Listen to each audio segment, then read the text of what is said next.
So here's my version of Michelle's story. It's a little different. Here's how this whole thing really started. Over 20 years ago, I walked into this dingy office between a laundromat and a barbecue joint in this strip mall off Western Avenue to volunteer for a group that some of you might remember as Coalition 88.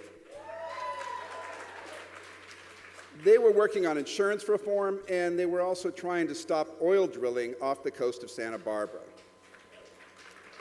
And that's when I met Michelle and Larry Frank and this great group of people who are all working for positive change. And it was this near utopian experience. No egos, no factions. At the time, I was new to all this, so I thought, well, of course it would be like that. It's always going to be that way when you're working for social change. There's never any dysfunction or runaway egos ever, right? Right? EDs and organizers out there, you can back me up on that. Well, that was 1988, and now we're here. So why do we really come to these dinners in the first place? To schmooze or network, support our friends, have community. Maybe there's even a hope that we might walk away a little inspired. At least those are the reasons that I come. But before I was in a world where I went to dinners, I got a lot of that from music. Music was my first real wake-up call. The anger of the 70s punk movement tapped into this growing sense that something was unfair, that something was just wrong. Then there were other moments in music that just spelled it out for me. Lyrics to X songs like The New World and See How We Are. Seeing Bruce Springsteen in 1984 preface My Hometown, which is a song about the decline and neglect of a city, by saying, this is your town, you need to take care of it, may sound obvious now, but to me, it was revelatory at the time. Or seeing Billy Bragg play this inspirational show at McCabe's, a lot of fans out there, and telling the audience that buying the Sandinista album by The Clash wasn't really the same as actually doing something. And by the way, that was a real bummer. I mean, we're talking about a 3-record set that cost over $10 at the time. Like, that wasn't enough. But those confrontational words would eventually politicize me and, more importantly, move me from rhetoric to action. Around this time, I was just a music geek working at a small record store that had just become a small record label that some of you may know as Rhino Records. Now, Rhino's founders, Richard Foose and Harold Bronson, created this work culture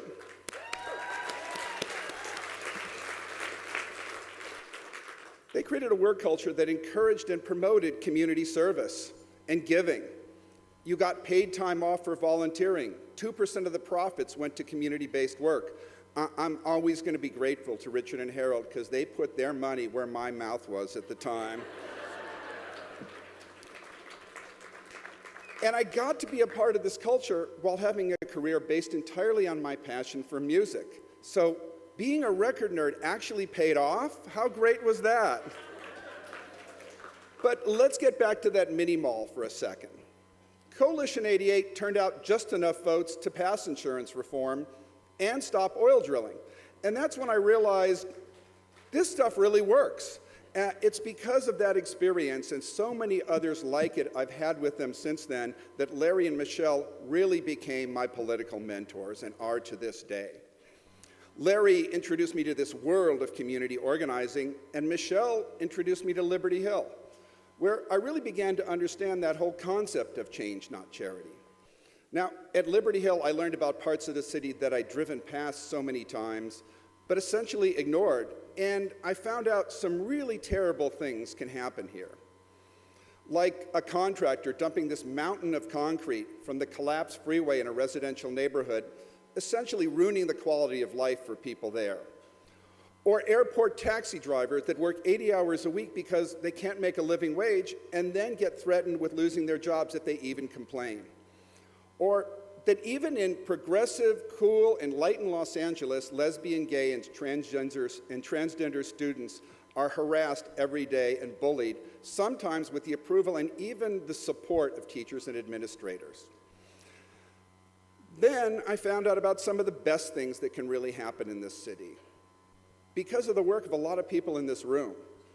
I started hearing about the flip side, the victories that come from organizing, getting that concrete mountain out of that neighborhood, getting back wages for those taxi drivers, getting a law passed that protects those students. At one of my first Liberty Hill events, I met an organizer who said something I'll never forget, and it altered the way I understand how change really happens, and my role in making it happen. He said, "The partnership that comes from our work and your giving is a sacred thing." He was talking about how organizers feel when they're supported, and how donors feel when they're really connected. What I think he also meant was, it's not just organizers like him that makes things happen, it's also us. Now, some of us feel bad when all we can do is write a check. But you know what? Writing a check isn't a cop-out, it's not some passive, disconnected act, it's part of making change happen. A key part. The best people doing community-based work are paid, trained, and experienced staff.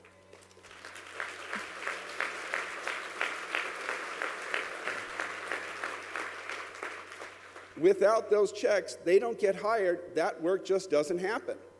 When you give, you're connected to that work and to this city for real. Somebody who really understood this was my friend Wally Marks.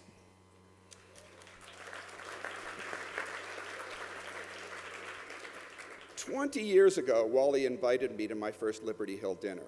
Now, if you know Wally could have lived a very luxurious life, but spent so much of his time and a lot of his money to support the causes he cared about.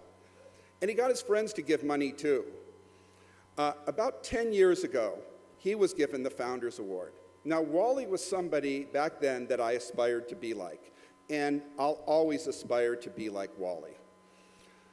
Most of us really don't have the time to start a community-based organization, like the recipients of the Changemakers Award that now bears Wally's name. And very few of us will make our difference in public office or through movies, TV, and music like past recipients of the Upton Sinclair Award. But the Founders Award is an honor that we can all aspire to. And truthfully, even after this evening is over, I'll still be working to live up to it. Everyone here is somewhere on a path between being a first-time attendee out there and being up here. My big hope is that some of you do end up here.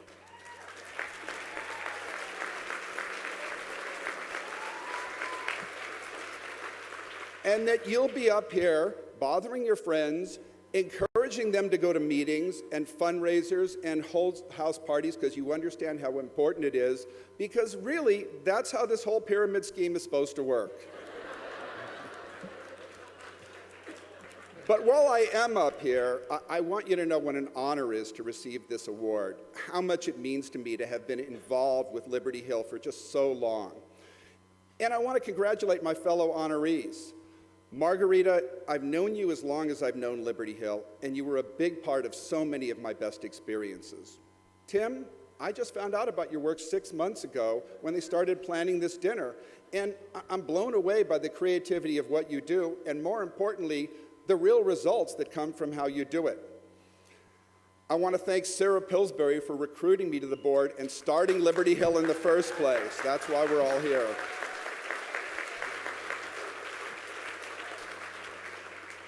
And Paula Litt for always showing me how to mix pragmatism. Yeah, Paula's always showed me how to mix pragmatism with idealism and sacrificing neither. We'll complain about the left, and then we believe in the left, and we've gone back and forth, and it's been such a great conversation. And thanks to Tori Osborne and Catherine Suter for helping me grow up. And they did this by helping Liberty Hill grow up. When they were there, they really made a lot of change and got us into a different league. And thanks to all my friends who really extended themselves to be here tonight, financially and geographically. You navigated oceans, airports, rush hour traffic, and a very strong aversion to nonprofit glazed chicken dinners.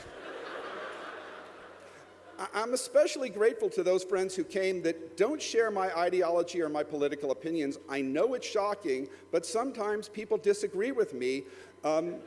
And it happens. And I also want to say thanks to everybody who was a part of this evening. I'm hoping that many of you will feel inspired when you leave here tonight.